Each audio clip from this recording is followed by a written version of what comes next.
What's up, YouTube? In today's video, we're going to be checking out YouTubers who have turned into notorious criminals. I mean, who? I mean, there's been ones that have prior been criminals, but I don't really know any like big YouTubers that have turned into criminals. But we're going to check it out in today's video. But before hopping in this video, make sure to like and subscribe button and turn my post notifications on for more videos like this. Click the bell. I just said that. I don't know. I said it again. But yeah, hope you guys enjoy this video and let's hop into it. From YouTube to jail cell, these are the 6 YouTubers who went down the wrong path and turned into criminals. Let's see Starting here. from the YouTubers who committed the least severe offenses all the way to the most horrific crimes. The criminal prankster.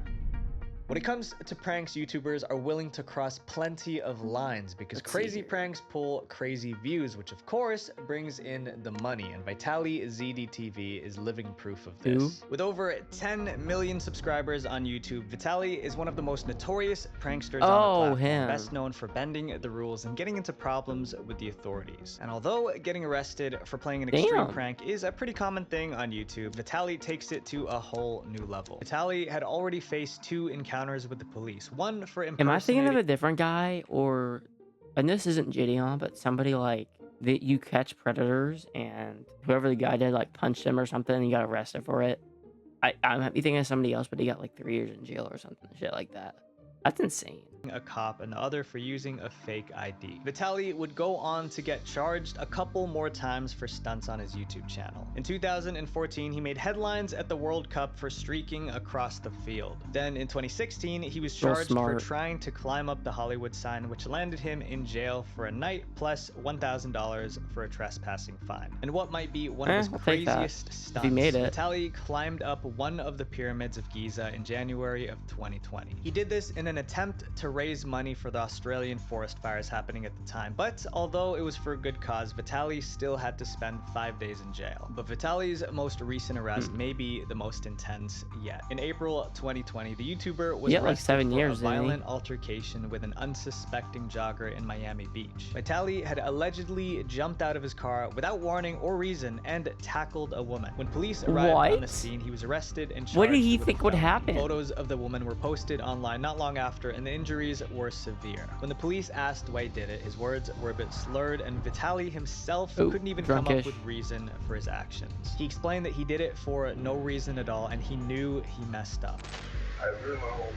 His mugshot was also posted online for everyone to see. Given Vitaly's extensive criminal record and his past run-ins with the law, it's likely that this won't be his last incident, especially since his most recent video posted on November 4th, 2023 follows the same pattern. But while Vitaly is no stranger to run-ins with the cops, there's another YouTuber who had a much more intense encounter, one that left her surrounded by the police. One woman versus the SWAT team.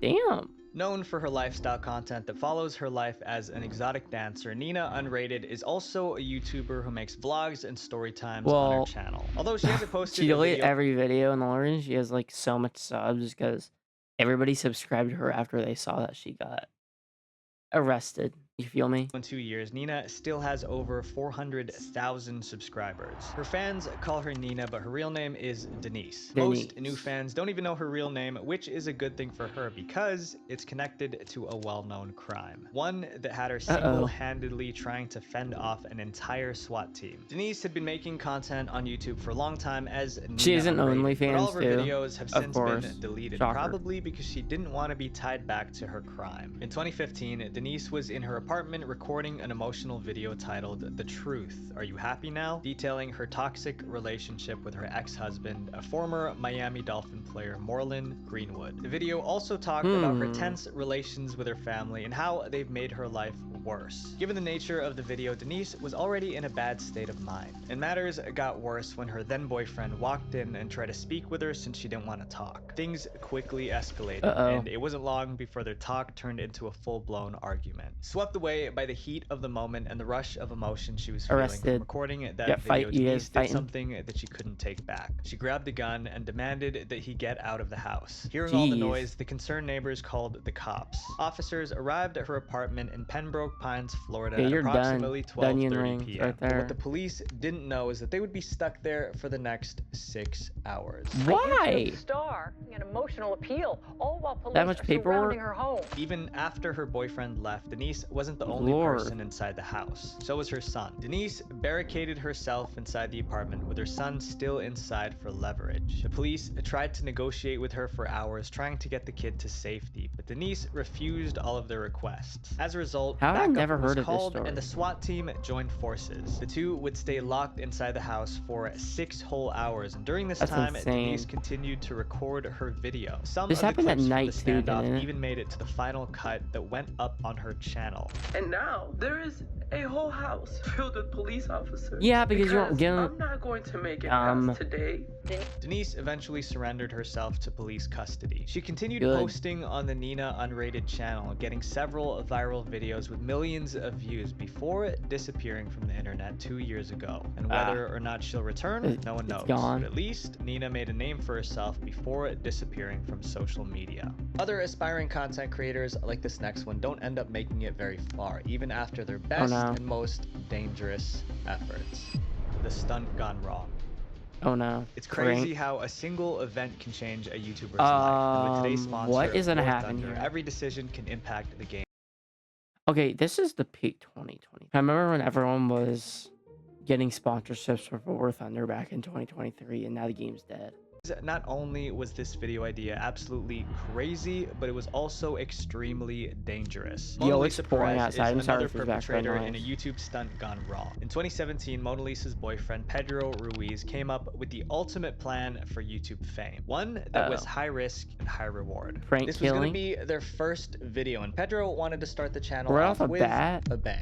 He came up with the idea of having Mona Lisa discharge a firearm at a book that he would be holding in front of his chest, under the theory that the book would stop the bullet. Although the What? idea was dangerous, it was one of a kind, and Pedro seemed confident in the book's ability to protect They his thought life. this would The couple stay up on tested their YouTube? theory Nothing with a would bunch of happen to 'em? different Are they books, and sped? Based on these trials, it seemed like the books were able to block the impact. So the two decided it was safe to move on to the They real test thing. it? But unfortunately, they would be wrong. Even after their successful trials, the result of the actual Yeah, no shot would shit. be fatal. Mona Lisa, who was just 19 at the time, idiots. was 7 months pregnant with Pedro's second child. She claimed You're that she pregnant too, begged and you're him doing this not to shit. go through with the idea, knowing that it could I have don't, ended I up don't with tend to this say sort of people outcome. deserve After to the die, video but they was deserve to released die for and doing this taken down stupid soon shit. after, the Minnesota Department of Public Safety revealed a transcript of a conversation between Mona Lisa and Pedro. It seemed clear that Mona Lisa did not want to go through with it. They but actually Pedro made her name that? insisted. Babe, I'm not doing this. I can't. As long as you hit the book, you'll be fine. According to Pedro's aunt, Pedro was the mastermind behind the idea. Yeah, well, she even can't tried get in to trouble stop for him it. from doing it, but he wouldn't budge. And when she asked him why he would even want to do such a thing, Pedro Yo, said, it is because pouring we so want more bad. viewers. We want to get famous. I may fail, but if I fail, I want to die trying. Mona Lisa Well, you're could have dead. faced up to See ya. 10 years of jail time and a $20,000 fine, but she only ended up serving 180 Good. days in prison. Mona Lisa doesn't seem like she'll be making a return to content creation anytime soon. Unlike this Good. It's not even her fault. I don't think she got in any prison time. Like, dude, this guy was saying, hey, shoot me. If I die, I die. If I die trying, I die trying. Shut up. You deserve to die saying stupid shit like that. Yo, girlfriend, wife. I don't know if they're engaged or anything. You should shoot me for a prank video on YouTube so we can make a little bit of cash. next creator, who even after being charged for the passing of a friend and fellow YouTuber, still posts videos to this day. A big mistake.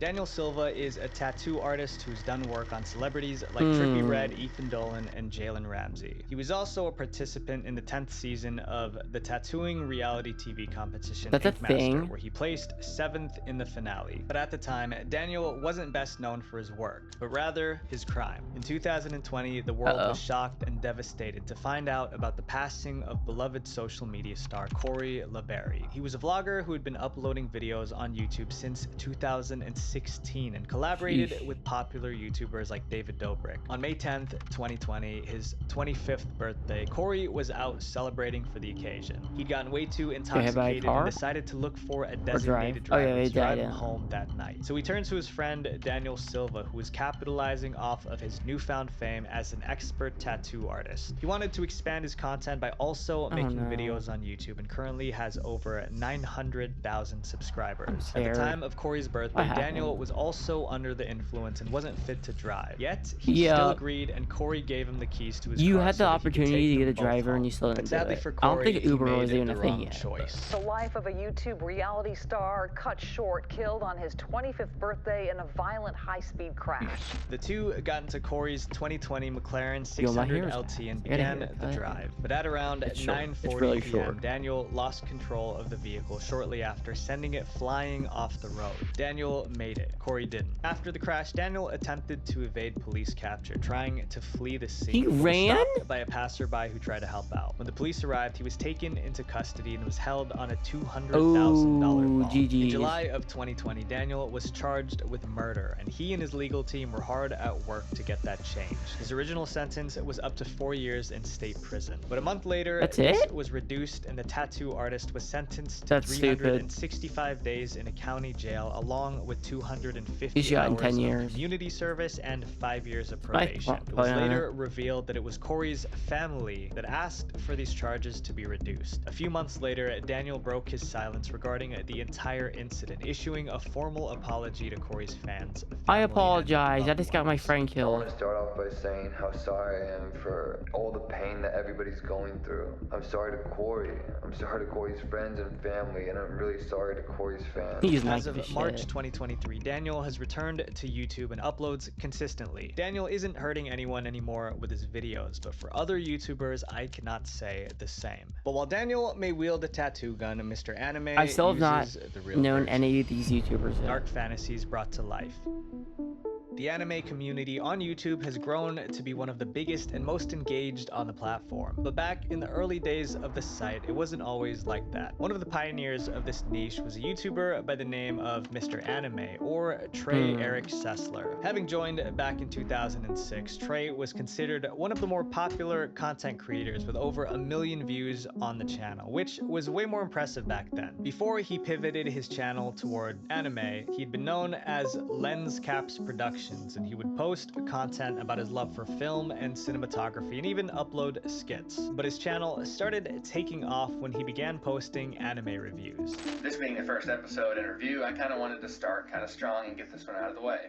So that's right, I'm probably doing an Iyasha. He was one of the first ever creators to do anime reviews authentically on YouTube, and many people credit him with helping to kickstart that genre of video. But anime wasn't his only passion. It soon became obvious to viewers that Trey had other interests: firearms. As time went on, his new interests became a collection and would make more and more appearances on his channel. Throughout the years, Trey kept up with the anime uploads, but would diversify his content a bit by implementing combat-themed skits. At one point, he was even posting demonstration videos of his profound collection, telling his audience about each one's pros, cons, features, and major selling points. It became obvious to anyone watching that this wasn't just a casual hobby for him. His enthusiasm for this arsenal soon became a bit concerning as he started making rant videos talking about real-world incidents that involved them. His first rant came in 2009, which talked about Trey's stance on certain world events. But at this point, he hadn't been showing any red flags in terms of his interests. And in the rant, he specifically condemned those who use them recklessly, which reassured his viewers. From 2010 to 2012, Trey's collection would make more and more appearances on his channel, but nothing seemed to be cause for concern yet, because in his rant, Trey had openly said that he was against the misuse of them, so no one seemed to think that his opinions would change. But as time went on, it was obvious that Trey was developing other interests, ones that were dark and disturbing. Although many of his past anime reviews had been shows with dark themes, Trey had now started becoming fascinated with these themes in real life. He would research actual criminals, looking into their stories, their crimes, and their motivations, which sent him to a point of no return. His behavior started to change both on and off camera. Neighbors reported seeing him running around the neighborhood at night, firing off at empty buildings and businesses. Trey had begun taking on too much of a personal interest in the criminals he read about. He would spend hours studying what they did to take inspiration from their actions to devise his evil plan. March 2012 was when things imploded. Trey posted a video called "Mr. Anime is Planning Something" to his YouTube channel, and in the video he expressed that he had found a new opportunity that might take him away from his YouTube channel for a while despite its growing success.